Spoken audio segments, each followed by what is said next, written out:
it's unreal to me how many ministers will not stand up and be vocal and speak out against abortion.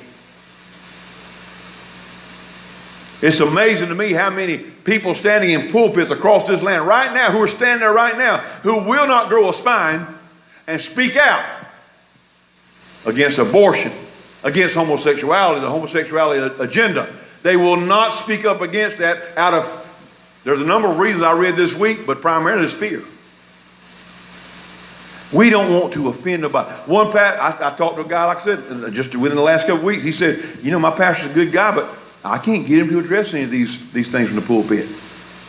He don't mind sending me to represent the church in some of these areas, but he says it's best for him not to get involved in all that. Then why is he in a pulpit? That's my question. Why is he so-called preaching the gospel? What kind of gospel is he preaching? If he's not going to address the issues. Now listen, I know there's a lot of things to preach in this book. But you look back over history, starting with the apostles, well, started with Jesus. Well, he was starting way back in the Old Testament, even before that. The prophets and the apostles, all these guys, they addressed social issues of their day because it wasn't just a social issue, it was a sin against God. And therefore they addressed it. Come on now, help me out here. Amen, Pastor Mike.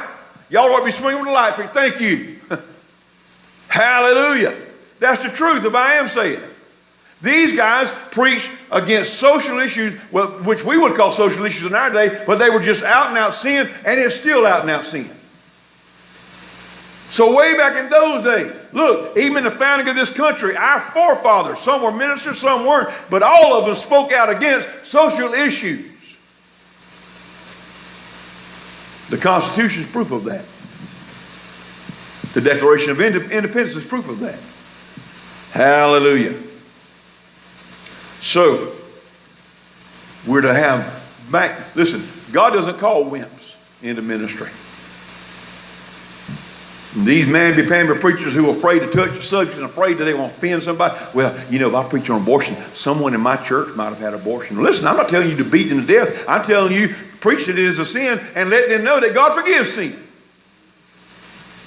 If there's anyone, I don't know if there's anyone here who's either had that or someone who's had that. It may have happened to your family or whatever the case may be. But I need for you to convey to them, and I need to convey to you, God is a merciful God. God is a forgiving God. Yes, it is sin. But listen, ask God to forgive you, deliver you from that sin, and deliver you from that guilt. Hallelujah.